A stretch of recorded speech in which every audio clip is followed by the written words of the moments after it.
Good to go? Yes. Okay, well then I will call this meeting to order. It's the Cloverdale Fire Protection District, City of Cloverdale meeting, subcommittee meeting. Communications. I don't know if everybody's seen the Wayne Diggs open space wildfire concerns. Anybody want to make a comment on that? David, anybody? Madam Chair, members of the subcommittee, I'm happy to provide my perspective on the correspondence from Mr. Diggs. Mr. Diggs has a residence that is located adjacent to the Porterfield Creek open space. He's expressed concern about various matters at the open space property. But in this particular letter, he expressed a concern about fire management. And of course, our city staff does maintain that open space and has taken a number of actions to, reduce fuel, particularly in the area between, between the residential area and the rest of the park, or open space. But, otherwise, it is a 250 acre open space. And the council, when they received the letter, did refer this to the Joint City School Subcommittee and thought that it would be an opportunity to talk about whether there is, opportunity for working with the fire district on a fire management plan, or at least specific measures to address fire hazards, on the property, and especially opportunities for vegetation management. I know Chief Jenkins, in the past, we've talked about some of the vegetation management activities that the district is taking on, with the county, and whether this would be an area where we could collaborate on doing some proactive fire management activities. So I think that was kind of my take of council's direction to forward this to the Joint City Subcommittee to see if there's opportunities for collaboration to address Mr. Diggs' comments. But also, I think it's kind of an opportunity for us to talk about and be proactive on where we can collaborate and work together to identify where there are specific fire hazards, and what kind of measures we could take to address some of those concerns. And David, if you can just further explain, is this part of the Del Webb Association's property? The Porterfield Creek property is a 250 acre parcel that was acquired through the Sonoma County Open Space District. It is, literally adjacent to the Clover Springs, but it's not owned or maintained by them. It's owned by the city, and half of it's in the city, and then half in a larger, approximately, say, half of it's in the county.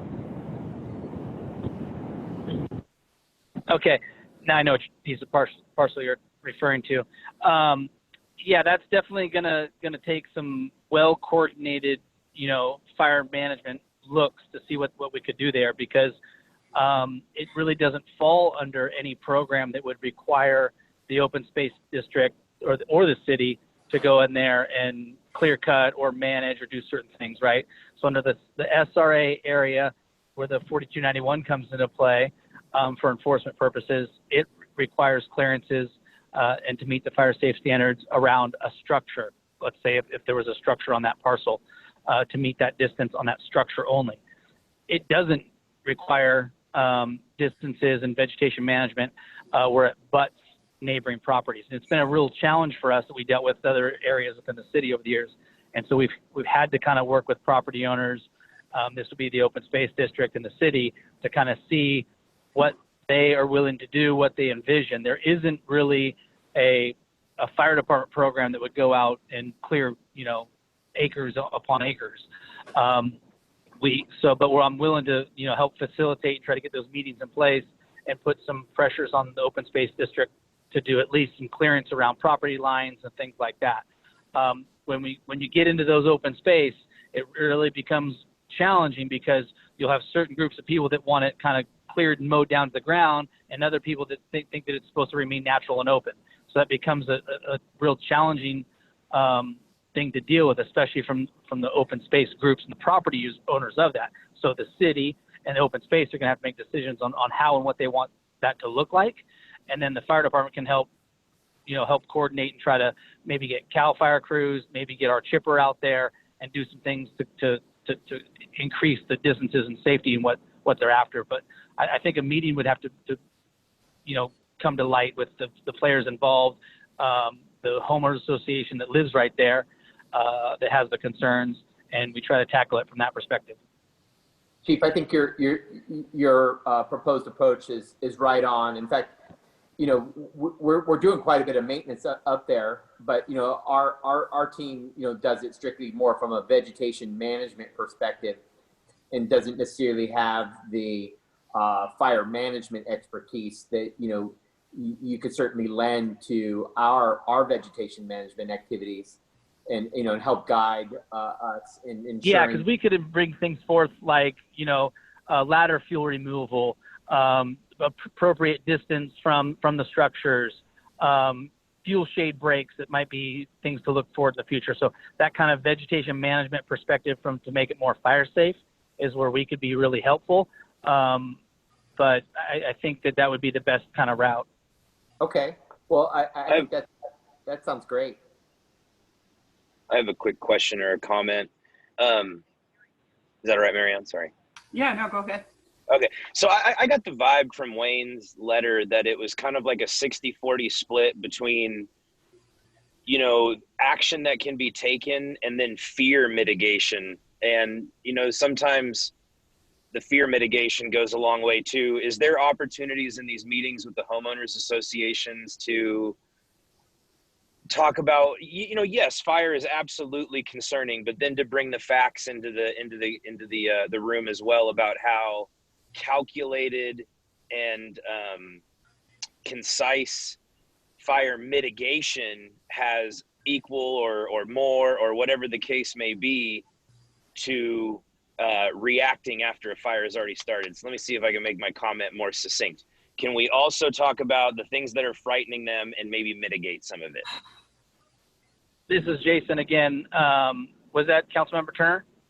That is, yeah. Yeah.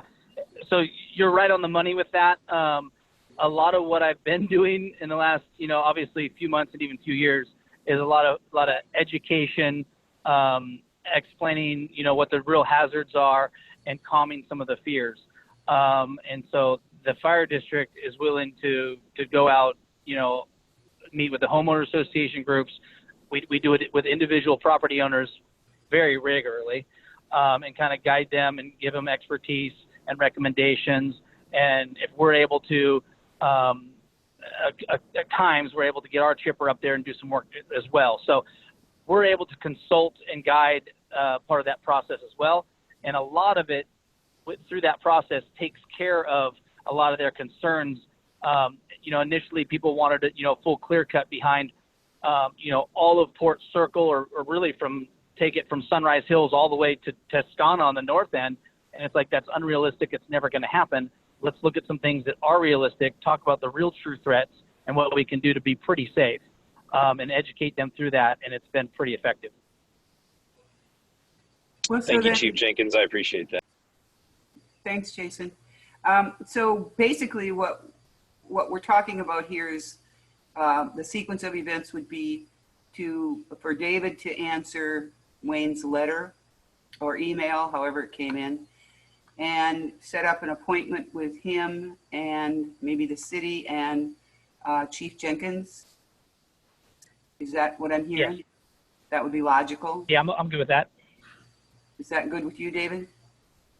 Chair and council member, absolutely. And it might be beneficial if Chief, myself, as well as our Parks Supervisor Hector, who does a lot of the maintenance work up there, just conducted a site visit, kind of, just did an assessment and then worked with the property owner to identify, some of the actions that we could plan to take, but also to the key point, address some of the concerns and fears on appropriate management practices for the open space. I think it would probably make him feel a lot better, and he'd be getting it right from the horse's mouth then if you guys were both there. And David, if you don't mind, can you send that to me? I like to actually front load that, and I'll make contact tomorrow and tell them we're coming up with a plan, and I'll do that face to face. Okay, I can do that, Chief. Sounds good. Any other comments on this issue? Okay, then we move on to approval of minutes. Since I wasn't here last time, Jason? Yeah, it looks good. Move to approve. Second. Everybody else good? All right, then current items for discussion. First one A is file of life. David, that's yours. I'll introduce this item, and I'm hoping, and I'll just take a look here. I don't see her online. Yes, Melanie Hall will be joining us.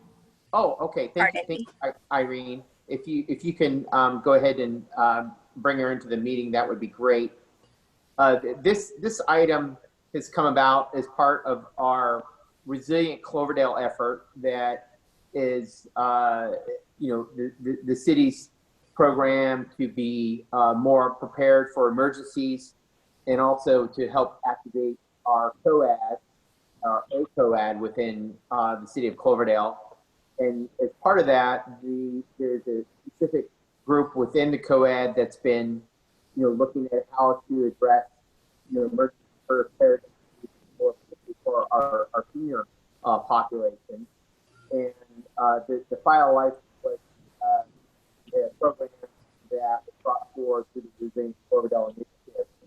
And it was, it seems like it garnered tremendous support, and it was a program that we wanted to bring forward for this subcommittee to review and weigh in on, because ultimately it's about assisting with first responders who, show up at a member of the senior community's home to address the emergency information that may be so vital to addressing the specific emergency concerns for that particular resident. So I don't know if Melanie's here at this point. If she is, if you want to add anything to that. I'm here. Thank you, David. You kind of went in and out for me trying to hear you, so hopefully I don't repeat too much of what you've already said. But as David said, this file of life, vial of life, we're calling it Emergency Medical Information Kit. Came about through Resilient Cloverdale, and we putting it together. And so basically it consists of your personal information, medical information, a couple of sheets that will go in, one in your go bag and one in the refrigerator. And then this is the magnet that is being made. We'll pick it up next week. Hey, Melanie, I'm sorry. Hey, Chief Jenkins, do you mind going on mute? You got a lot of background noise coming through. Can anybody hear me? Yep, you're good. Okay, so I'll continue where I left off. So basically the kit contains one form goes in your go bag, one goes in the refrigerator with your information for the first responders to find, and it's in English and in Spanish, and there's an instructional letter as well, and then the magnet goes on your fridge. So actually, Janet Seaforth, I don't know if she's on. If she is, she put a lot of work into this kit. If she's not on, I can continue with this a little bit. No, she's not on, Melanie. Okay. So basically, it will be the instruction letter, and we can help. We put that in the instruction letter that we can help at the senior center with filling it out. English, Spanish, so no matter who the first responder is or who lives in the home, hopefully it's understood. So we really wanted first responders to be aware of what it is. I saw the Press Democrat came out with something very similar. They're calling it their personal emergency plan, and it has all kinds of different information like that. This is pretty simplified, and we, what we're going to really want to look at is not only do we want the first responders to know about it and what it is and the importance of it, but also how we're going to get this out to the community. Are we, it's a kit, so it has a magnet, so that won't go in our newsletter too well. But we do have over 400 people that we can contact to maybe come and pick it up. But some will probably have some help. We're going to have about 800 kits to go out into the community, and it's really important that we actually have people use it. We can hand them out, but if they take it and then don't use it, it doesn't do anybody any good. So, we certainly would be welcome to any ideas. We thought we could, contact Clover Springs, although they have their own system in place, as long as everybody's using it. Some senior apartments, that's another place that we're looking at, and open to ideas. Any questions? Now, I'm familiar with the, well, I've been at a lot of the same meetings you have been at, so I get it. I'm wondering how the fire district feels about it, whether it's helpful, whether it's actually works. Well, I guess that's a question for Chief Jenkins. Yeah, he may still be on mute. Yeah, he is still on mute. Or he may have run into a tree or something. I don't know. And if I could, they used to have these kind of kits, I will say several years ago. Yeah. Because my mother and father had one on their refrigerator door, actually. It didn't go inside, but it was on their refrigerator door, and it was quite helpful to the first responders in the ambulance. So, and they actually got it from their doctor's office. So maybe Alexander Valley Healthcare could help in the distribution. That might be a thought that they could suggest. They could even potentially help fill them out. But, like I say, this was several years ago for my parents, but that's a thought because they had theirs. They had theirs was on the front of their refrigerator. I like the idea that it was inside the refrigerator, but that's a thought, and it did work for times when I wasn't able to be there. So just a thought, a comment. Yeah, Carol, I agree with you. I had a similar thing set up with my sister when I was taking care of her she was on multiple medications. And if I happened to not be there and somebody else was there with her, I wanted to make sure it was all ready to go. So I think it's a great idea. And I thank you, Melanie, for helping implement that, getting it in place. Well, we had a great committee, team. Yeah, this is Jenkins. You hear me now? Yep. You can. Yeah, so like Carol said, we've been using the VitalLife program for many years. It did lose a lot of traction countywide over the years. And the main reason is that it doesn't get updated all that well. And so for us, we would find the medication lists change so often in the population that has long medication lists.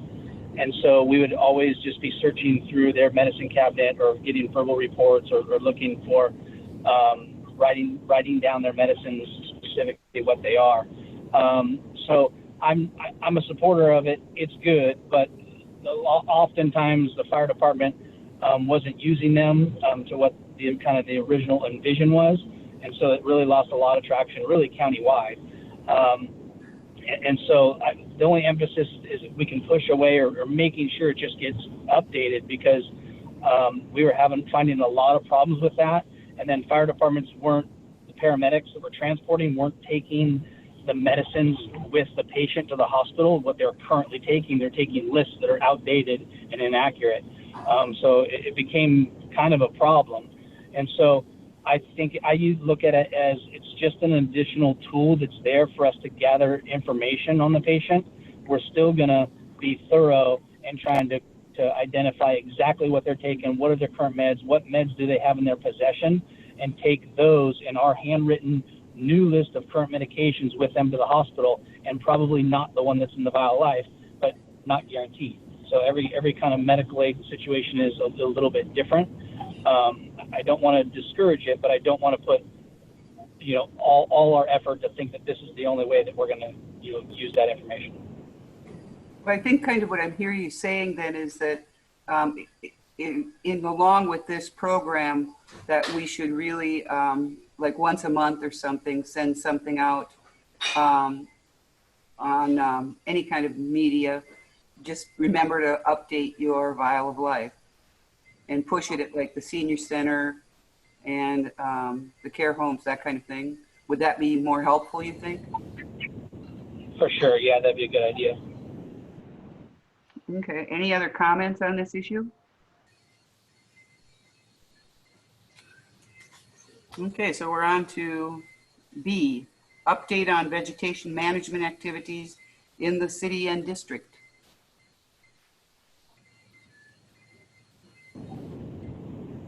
Well, I can speak on just the district stuff. We did the weed abatement program, and that was, again, very successful. We really get good compliance. Sometimes it's very legitimate, fire hazard or vegetation management issues. Sometimes it's more neighbor disputes and complaints, but we do a good job in working our way through that every year. So that's wrapping up. As far as larger vegetation management, the county's working on, creating a different ordinance that'll give us a little bit more enforcement. They're trying to figure out how to have some teeth in inspecting the LRA parcels outside of the city limits. So that's work in progress. CAL FIRE inspects in partnership with the fire district each year areas that in the what we call the SRA areas, the hilly areas just outside of the city that may threaten the city, a fire environment. So we were focused on that this year. But then this year we did an additional layer, which was inspecting LRA parcels larger than 5 acres. In the Cloverdale area, there's not a bunch of those, but those will be parcels, for example, out Dutcher Creek Road or Asti Road or McCrae Road. And then those fall in a different kind of set of parameters for inspections that are very different than just the high weed abatement. They got to have clearance around the structure. It's not that they are required to mow everything down to really short grass like we require in the city. So the standards are a bit different. But both programs are always kind of evolving and looking at better ways to do things. But that's kind of a high level overview where we're at currently. Anybody have questions? And Madam Chair, Yep. if I can just weigh in from the city's perspective on this agenda item, earlier I think the prior meeting we reported that this year the work crews that we normally are able to schedule for our more large scale vegetation management activities, particularly at River Park and the airport. And the open space were curtailed in part because of COVID, of course, but then the significant amount of wildfires have also redirected some of those resources. Since the prior meeting, I think our city staff has done the best job they can to really address the larger scale vegetation areas within the city limits. But again, we are somewhat constrained from a resource perspective because we didn't have all the crews available. But we just want to emphasize that, if the fire district identifies any areas where they have concern, to certainly, let me know, and we'll dedicate what resources are needed to address, any of those areas where there's attention needed. But we always try to be pretty proactive in, addressing those areas, especially where residential structures back up against our creeks, but also again on those large landscape areas where there might be a fire hazard. Yeah, and I'll have one more thing on the CAL FIRE crews. Due to early prison release and COVID, they're not at the strength that they were statewide. So getting crews for specialized vegetation management projects has been really hard this year, and I foresee it becoming much harder in the following years. So it's just something that we'll have to consider as we look into next year and workforce and trying to deal with some of these hazards. Okay, anyone else? No? Okay, so now we're down to C. And this I kind of put on because I'm really new to this committee and I haven't been on this committee for years and years and years. And I've been getting some feedback from some people who live here in Cloverdale. And I'm trying to figure out a way that we can define the areas of responsibilities of the fire district and the city. And that's as applied to such like the yearly business inspections. I don't know if those are going on anymore or not. When I owned the pub and other businesses, somebody from the fire district showed up once a year, every year, and would check all the smoke alarms. And it wasn't like they ticketed you or anything, but they gave you a overall view of how they felt about, no, this is not good, this is good. So I'm not sure that those are being done anymore. And then I'm getting some feedback about something about fire hydrants being on private property and how it's more difficult for our public works guys to access. And I've also got a question, this is kind of off the wall, but I've gotten 2 or 3 people now that have called me about who to call about tires, big, huge piles of tires just sitting.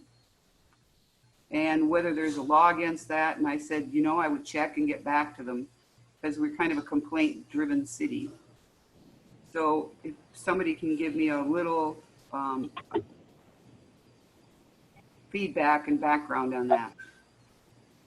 I think I can tackle the first, probably all 3. As far as the business inspections, yes, we continue to do those. We do most of the business inspections on every other year. Is what we've been doing. Now, the last 2 years, we aren't at 100% compliance with that, just due to staffing and extreme commitments on fire seasons. Yeah. But yeah, no, the program does still exist. We continue to plug away at doing those, and the ones that don't slip through the cracks are the high hazard occupancies. But a simple business downtown that's low hazard, those do get put on the back burner, and the higher priority life hazard multifamily dwellings, things like that are our main focus. But if we can hopefully get over this fire season soon and get that picking back up is the goal. It's never stopped, and it's always a continuing program for compliance on that. Then the issue with private fire hydrants, I know we have a few private fire hydrants located within the city limits. And we basically have those maintained in part of our inspection program, and we do inspection. Most of those are on parcels that have multifamily dwelling units on them. And that, as far as we inspect just for that the caps work and that there's clearance. The water department inspects hydrants for flow or damage and whatnot. And I don't know if they're having any problems with getting access to those, or if they're inspecting those, or what the issue is on that. I'd have to reach out to Darren on it. Okay, yeah, I'd be curious and then the about last, that. Yeah. Yeah, there are a few that are there, and that was more a kind of a planning process that worked out between the fire district and the building department on allowing the project to move forward, that the city didn't want to maintain the water supply and have the hydrant down in that area, but we wouldn't sign off on the project to build it without a fire hydrant. So it's working within the building department's needs and the city's needs and the fire department's needs to have adequate fire flow there. And so obviously it's not ideal to have it work that way, but sometimes we end up with projects where there'll be setback driveways, and either the project doesn't go at all and it's a no, when there's a high demand for multi-unit dwelling and low-income housing, and so we try to work around solutions to make it go. And then as far as high pile storage tires, I'm not aware of any in the city, and if or even in the district for that matter. If there are, you can send those to me, and I'll work with either toxic waste, or I could probably work with PRMD and their hazmat division and see if it's something they can help work to rectify. I know there are a lot of tire piles located throughout the county that have been there forever that the property owners aren't forced to have them moved out. And a lot of times they'll say, oh, that's for soil stability or erosion control and things like that. So there isn't a black and white answer of whether they have to go or not. It would be case specific, and an inspection would have to be done. Okay, so I can email you directly about that. Sure. Yeah. Okay, that'll work fine with me. Would anyone else like to comment on the that whole 3-question deal? Jason, anybody? No, I'm good. That was a clear answer for me. Sounds like we have a pathway forward. Yeah, I'm clear too. It sounds like you guys are working with the planning department and with our city inspector, so that's good. And Madam Chair, if I can, just from the city's perspective on the tires, the complaint can be, if there's an issue, it can be provided to our code enforcement staff, which is Rafael in the planning community development department. And, obviously he would conduct an inspection as well. And some of those matters can get referred to Chief Jenkins and the fire district as needed. Because sometimes it could involve, kind of a nuisance issue if there are, rodents or other potential, concerns with maybe runoff. So that's an issue where I think the city and the district can collaborate. Sometimes tires are fire hazards, and then other times they're nuisances for other reasons, and sometimes they're both. So it's just an opportunity. I think if we can, if you see tires being stacked up, to also let community development staff know, and they can look at it from just a code enforcement lens. I would. I just didn't know if there was some kind of law where they say, you can have 3 or 4 tires beside your garage or something, but if you've got 55 of them in a pile in your backyard, that's a hazard. I don't know if there's a threshold. Let's put it that way. I think that description, I can make it a hazard, and we can figure a way to fix that. But if, let's say, it's on a commercial property and they're storing it, and that's what they do kind of for their business, that might be harder. So it does depend on the zoning and whatnot. And David's absolutely right. We would work together and figure out the best pathway to identify what we need to do between both agencies and then the county if we need to. Okay. Any other discussion on that one?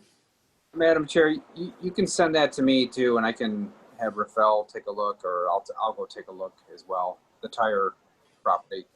Okay, I'll send an email tomorrow or the next day, because there's only 2 that I've gotten so far on that, but I didn't know how to answer them, so I just said I would get back to them. All right, if that's it for that, then update on the fire season. D. I guess I'll take that one again too. Fire season is, we're in the red flag event again today. Luckily, that winds have not materialized anywhere near to what they projected, so that's good. Let me back up a bit. The glass fire in Napa and Sonoma County is really wrapped up and looking really good. We're still receiving a small amount of smokes, calls for service in the area, but nothing that I expect to get out of containment lines. that fire Carol mentioned, I heard her talk about the Oakmont area. Yeah, Oakmont was incredible. The amount of structures that were saved was pretty amazing. But overall, even in the Skyhawk area, when that fire came down out of the hill, a large majority of those structures were saved. And that projection of that path on that slope is difficult, so we're really fortunate there. And when I kind of compare that to Cloverdale, we sit in an area geographically where we have a little bit more luck than Santa Rosa, in that these fires in Sonoma County, almost every single one of them is the same fire that has been at some point in time in our 100-year history. It's the same fire over and over in the same locations. And for Cloverdale, it is, our east side of those west-facing slopes that fuels the arrangement of that is much more fire-prone than the west side of our city. Which is a really good thing, because our city butts up really tight up against the west side hills. But not to say a fire couldn't come there. It's way less likely than if you compare that to the other side of the river. But we're not out of the woods yet. Fire season, we're in October. We've had some of the largest fires in November and December, so it's all dependent upon, moisture in the ground and rain. But for the most part, I think we're doing pretty good. All the firefighters in this county, for the most part, returned home and are regrouping and gearing up and ready for the next one. One of the things we do in Cloverdale and through most agencies throughout the county is that anytime we have a red flag event, we upstaff additional engines and chief officers to respond more equipment quicker. So we didn't do that prior to 2017 unless we had really significant winds. And they don't really put levels on the red flag, but sometimes they just barely crack the surface of meeting those parameters, and it's a red flag. And sometimes they're really extreme red flag conditions, like 2017 Tubbs. So either way, now we upstaff for all of them, which is good. So the Walbridge fire, I'll back up to that. The Walbridge fire, which is Lake Sonoma all the way to Guerneville, that fire, which smoked us out for quite a few days, was challenging due to very limited access to the fire. I spent 3 weeks on that fire, and most of it was trying to get access, open up old dozer lines, and get engines where they needed to go. So a lot of frustration from firefighters in regards to just the changing land use over the years, which is limiting our ability to get to fires. But so the Walbridge, most of that fire, we had consistent winds out of the north and east, which pushed that fire away from Cloverdale. There was one day where there was a wind shift in the weather report. It wasn't really like a major fire wind shift that was predicted. It was more just our traditional regular flow path winds, which were 8 miles an hour from the south. That did elevate a lot of people's anxiety and angst with that wind shift, if you will. But firefighters and what we do are extremely effective with winds underneath, 15 to 20 miles an hour. And the max on that wind shift day was projected to be 8. So I felt really good with where we were at with that day. And that fire never even came out of the hills and even made West Dry Creek Road. So we were fortunate with the Walbridge as well. I'll stop rambling because I can go on forever about fire season, but hopefully we're getting close, and that's it unless somebody got specific questions. I do, if you don't mind, Madam Chair, may I?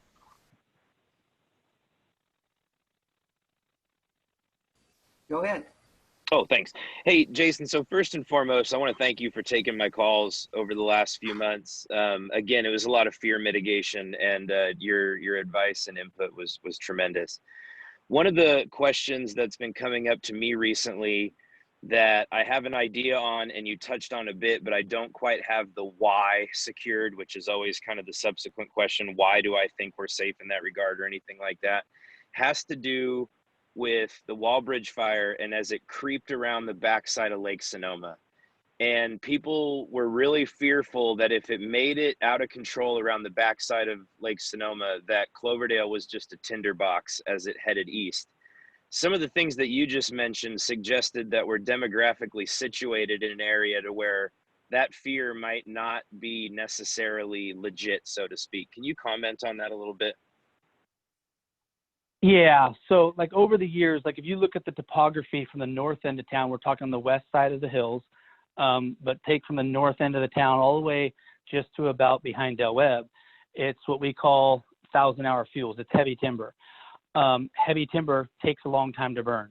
It takes extreme temperatures, low humidity, and winds to crown burn that, right? You got to have it really, really well, especially if it's timber that's always been on the shaded side with that east-facing aspect.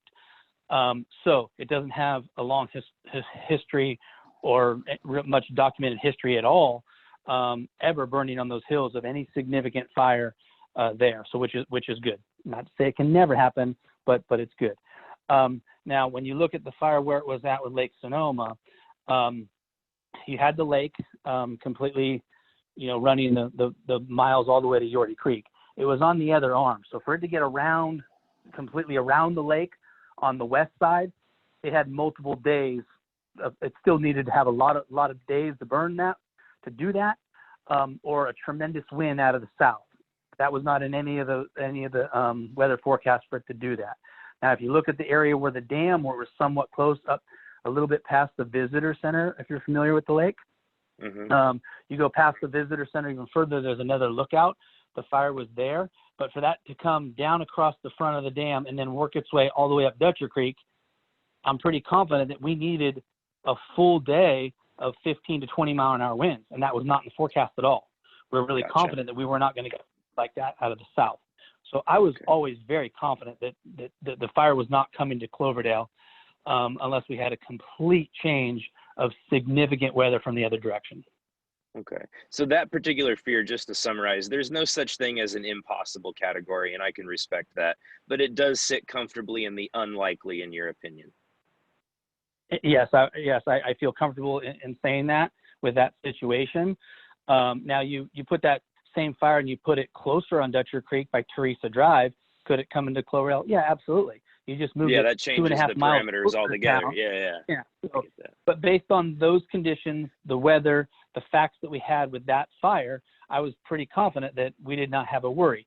That's why when the evacuation came, which was worded very vaguely and not well, in my opinion, depending on how you read that, included Cloverdale. And I immediately jumped on the phone and tried putting a stop to that because I was the branch director on that fire. I had very good intel. I was at every briefing. I was getting the weather report from the SITSTAT unit guy there, everything. So it's like, what just changed? I just left that meeting 30 minutes ago. Now we're evacuating the town. And it ended up being miscommunication. And that's a whole nother issue that we need to work on in regards to nixles. And unfortunately, the way those work is when a law enforcement supervisor or a fire command officer in the field orders an evacuation, we're not the one typing the message. And the larger the incident, if the command team's in place and we're multiple days on a large incident, by the time that message gets to your cell phone, it's probably gone through 10 different people. Our accuracy in that, in my opinion, has been very poor on what those exact details are. So that was one of those where it's like, this doesn't read well. Let's clean this up. And I worked with Chief Ferguson on that right away. We did a great job in pulling the reins back and getting that cleaned up a bit and prevented an evacuation of the town. Good. One other question, if I may. So another thing that came up during the LNU complex specifically as it was during the Napa complex as well, people were concerned that our resources were being sent out, leaving us compromised. Can you speak to ratios a little bit? Is there always a set minimum or standard that has to remain in the Cloverdale district to service that district? Yeah, that's a hard thing to answer. But we do not have a black and white policy on that, nor do I want one, and here's why. Every fire is a little bit different. In the Tubbs fire, 17, when they were screaming for imminent life hazard, people trapped in buildings, multiple deaths, I'm going to launch very, very aggressively to save people's lives in this community. And I look at that, it's not just the city of Cloverdale. I would never be able to, as a fire chief, hold all my resources here in Cloverdale when a neighboring jurisdiction is killing people. So I lean very heavily and aggressive. But with that said, I always make sure we have, an engine and a command officer back here, which is our daily staffing. We never really go below that, right? So every situation's a little bit different. Typically, we'll lean as far as 2 engines out of the district, which keeps 4 in the district. And so that's always a balance on that resource management on how much mutual aid that we do. In this county, we are firm believers in mutual aid, and we developed an all call throughout the entire county where one hit of a button tones every single firefighter in every single station out at the same exact time, and deploys resources for imminent structure threat or life threat. And so when those types of calls go out, which did the other night, again, in Santa Rosa, we sent 3 engines. Now, that initial significant life threat, I thought was over the next morning, and I pulled one of the engines back to Cloverdale. So it's something that I always kind of manage. I'll tell you that we never leave Cloverdale uncovered. We wouldn't do that. And we also have a good relationship with CAL FIRE and Geyserville and Hopland that we make sure resources are available. So it's really important to lean forward and help, and it's extremely important to make sure we're covered here as well. Thank you. And just to bring it full circle, never my intention to criticize the policy. I appreciate your judgment, just seeking that further clarification, which is exactly what you provided. So thank you very much.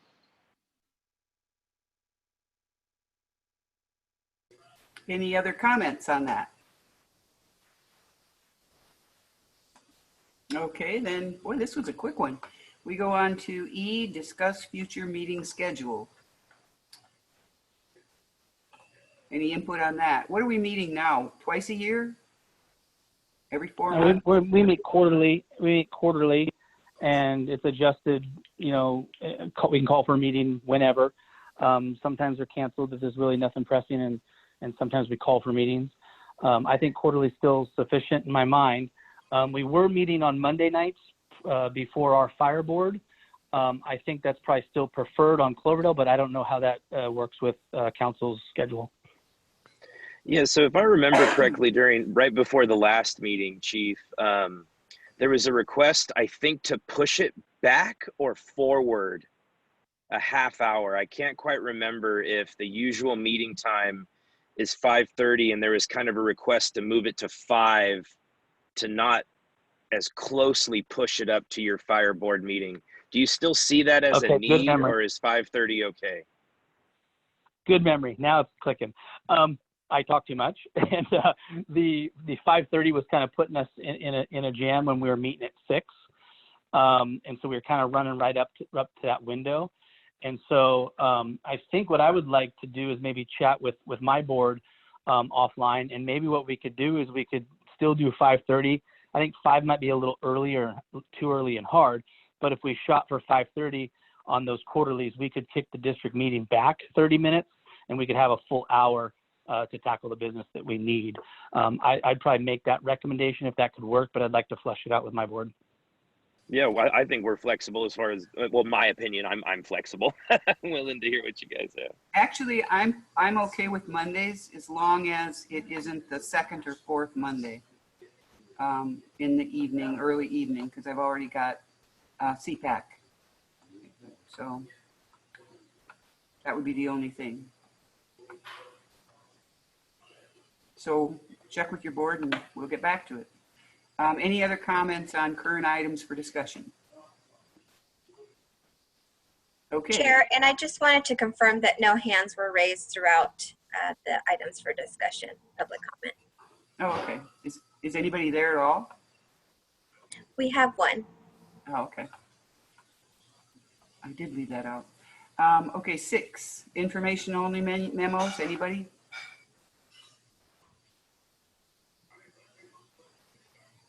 Seven, future agenda items. Nope. Pending items. Good of the order. Oh, is this a good time, David? You want to bring up the bond thing? Absolutely. Thank you, Councilmember or Vice Mayor Turner. Just to provide an update, last night the council received a presentation from our fiscal agent that assisted the city with, or excuse me, our municipal advisor that assisted the city with refunding of our bonds, or 2015 tax allocation bonds from the Cloverdale Successor Agency. And kind of the good news with that presentation is that when we originally did the analysis, we had presumed that there was going to be, fairly significant savings generated from the refunding of those 2015 bonds, given the current interest rate environment. But it ended up that we were able to lock in what really are historically low interest rates for the refunding effort, and as a result, we generated almost twice the savings that we originally predicted or forecasted when we brought it forward to council. The presentation is part of the agenda packet, but in terms of the city and the fire district, there's a fair amount of savings generated. Most specifically to the fire district, the district receives approximately 5.36 of all the refunding savings, in the form of residual property tax. The additional tax proceeds that will be generated from the savings, it's about $13,000 per year. I think originally, Chief, when I shared that with you, it was around $7,000. And over the remaining life of the bonds, which is through 2038, it will generate a total savings for the fire district of about $241,000. For the city, it generates about $1.5 million in total for our general fund. So, it was a kind of a nice report out that the savings is going to be beneficial to all the taxing districts, but we noted the savings in particular to the city, the fire district, as well as the schools, which the school receives the majority share of the savings because of the nature of the way property taxes are allocated. But we wanted to share that information with the district that we were able to close on the bonds at historically low interest rates, and it will result in an increase in residual property tax revenue to the district. Well, that's always good news. Yeah, that's great news there. Thanks. Thank you. So any other comments? Well, then we're down to number 10, adjournment. And our next Right. meeting is Monday, February 8th, 2021, 5:30 p.m., unless somebody wants to change that. Okay, meeting is adjourned. Excellent. Thanks, you guys. Thank Thank you. you all. Good to see you guys. Thank you. See you.